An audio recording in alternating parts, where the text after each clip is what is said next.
The Wonderful Wizard of Oz by L. Frank Baum. Chapter 2. The Council with the Munchkins. She was awakened by a shock, so sudden and severe that if Dorothy had not been lying on the soft bed she might have been hurt. As it was, the jar made her catch her breath and wonder what had happened. And Toto put his cold little nose into her face and whined dismally. Dorothy sat up and noticed that the house was not moving. Nor was it dark, for the bright sunshine came in at the window, flooding the little room. She sprang from her bed and with Toto at her heels ran and opened the door. The little girl gave a cry of amazement and looked about her, her eyes growing bigger and bigger at the wonderful sights she saw. The cyclone had set the house down very gently, for a cyclone, in the midst of a country of marvelous beauty. There were lovely patches of greensward all about, with stately trees bearing rich and luscious fruits. Banks of gorgeous flowers were on every hand, and birds with rare and brilliant plumage sang and fluttered in the trees and bushes. A little way off was a small brook, rushing and sparkling along between green banks, and murmuring in a voice very grateful to a little girl who had lived so long on the dry, gray prairies. While she stood looking eagerly at the strange and beautiful sights, she noticed coming toward her a group of the queerest people she had ever seen. They were not as big as the grown folk she had always been used to. But neither were they very small. In fact, they seemed about as tall as Dorothy, who was a well-grown child for her age, although they were, so far as looks go, many years older. 3 were men and 1 a woman, and all were oddly dressed. They wore round hats that rose to a small point a foot above their heads, with little bells around the brims that tinkled sweetly as they moved. The hats of the men were blue, the little woman's hat was white, and she wore a white gown that hung in pleats from her shoulders. Over it were sprinkled little stars that glistened in the sun like diamonds. The men were dressed in blue, of the same shade as their hats, and wore well-polished boots with a deep roll of blue at the tops. The men, Dorothy thought, were about as old as Uncle Henry, for 2 of them had beards. But the little woman was doubtless much older. Her face was covered with wrinkles, her hair was nearly white, and she walked rather stiffly. When these people drew near the house where Dorothy was standing in the doorway, they paused and whispered among themselves, as if afraid to come farther. But the little old woman walked up to Dorothy, made a low bow and said, in a sweet voice, "You are welcome, most noble sorceress, to the land of the Munchkins. We are so grateful to you for having killed the Wicked Witch of the East, and for setting our people free from bondage." Dorothy listened to this speech with wonder. What could the little woman possibly mean by calling her a sorceress, and saying she had killed the Wicked Witch of the East? Dorothy was an innocent, harmless little girl, who had been carried by a cyclone many miles from home, and she had never killed anything in all her life.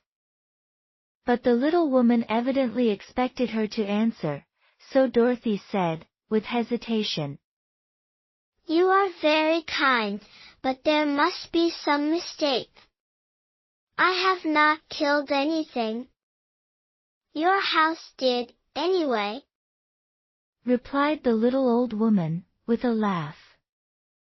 "And that is the same thing. See," she continued, pointing to the corner of the house. "There are her 2 feet, still sticking out from under a block of wood." Dorothy looked, and gave a little cry of fright. There, indeed, just under the corner of the great beam the house rested on, 2 feet were sticking out, shod in silver shoes with pointed toes. Oh, dear! Oh, dear! cried Dorothy, clasping her hands together in dismay. The house must have fallen on her. Whatever shall we do? There is nothing to be done, said the little woman calmly. But who was she? asked Dorothy. She was the Wicked Witch of the East, as I said, answered the little woman. She has held all the Munchkins in bondage for many years, making them slave for her night and day. Now they are all set free, and are grateful to you for the favor. Who are the Munchkins? inquired Dorothy. They are the people who live in this land of the East where the Wicked Witch ruled. Are you a Munchkin? asked Dorothy.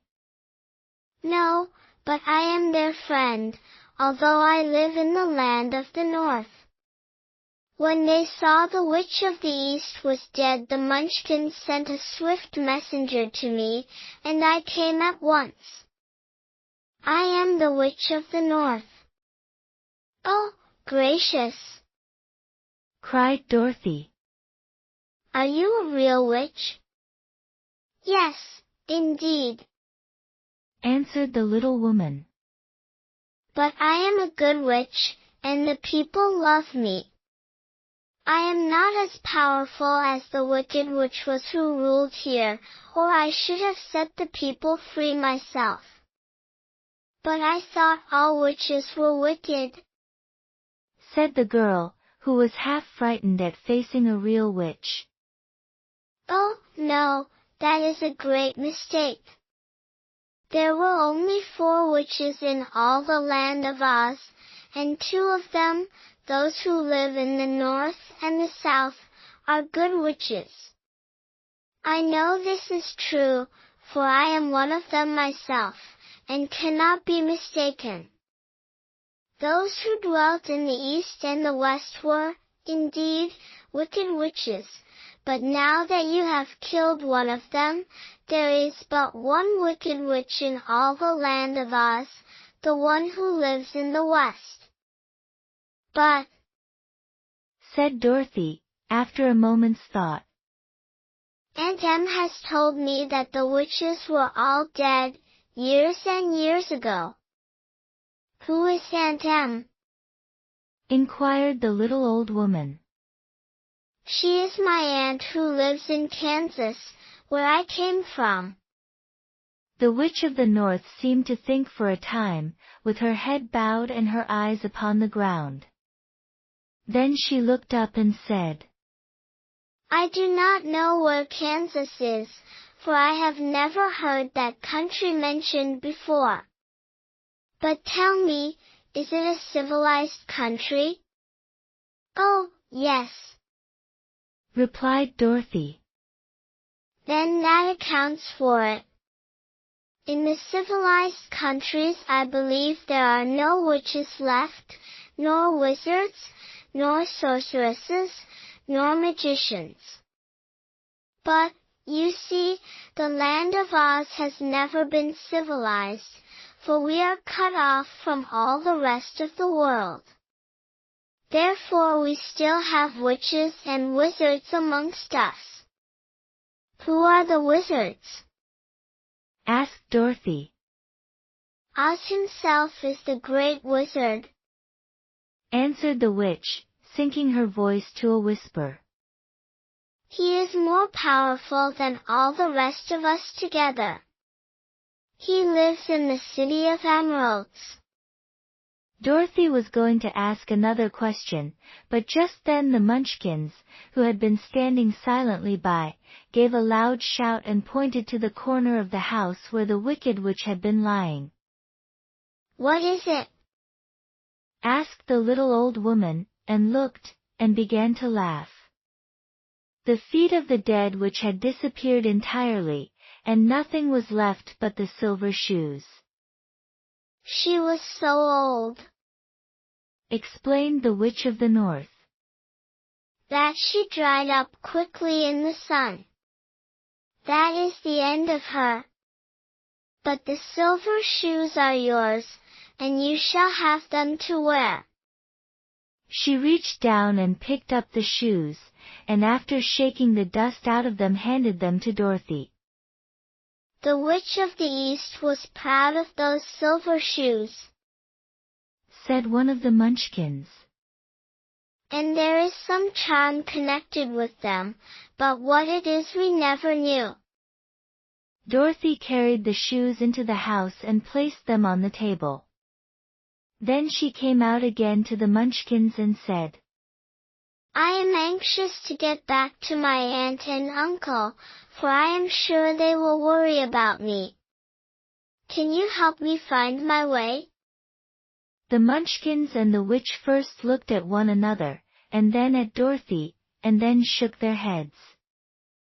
At the east, not far from here, said one. There is a great desert, and none could live to cross it. It is the same at the south, said another. For I have been there and seen it. The south is the country of the Quadlings. I am told, said the third man, that it is the same at the west. And that country, where the Winkies live, is ruled by the wicked witch of the west, who would make you her slave if you passed her way. The north is my home, said the old lady. And at its edge is the same great desert that surrounds this land of Oz.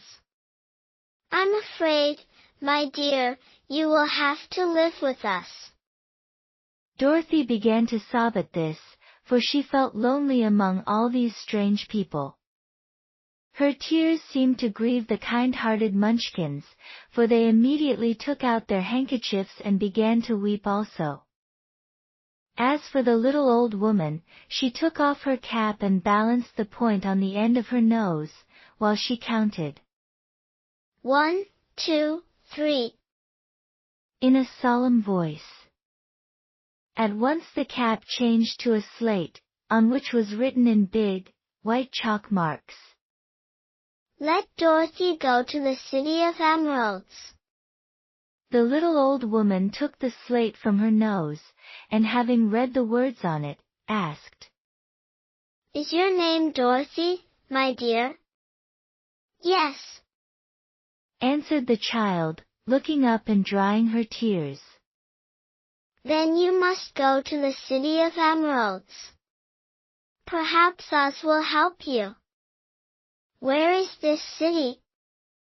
asked Dorothy.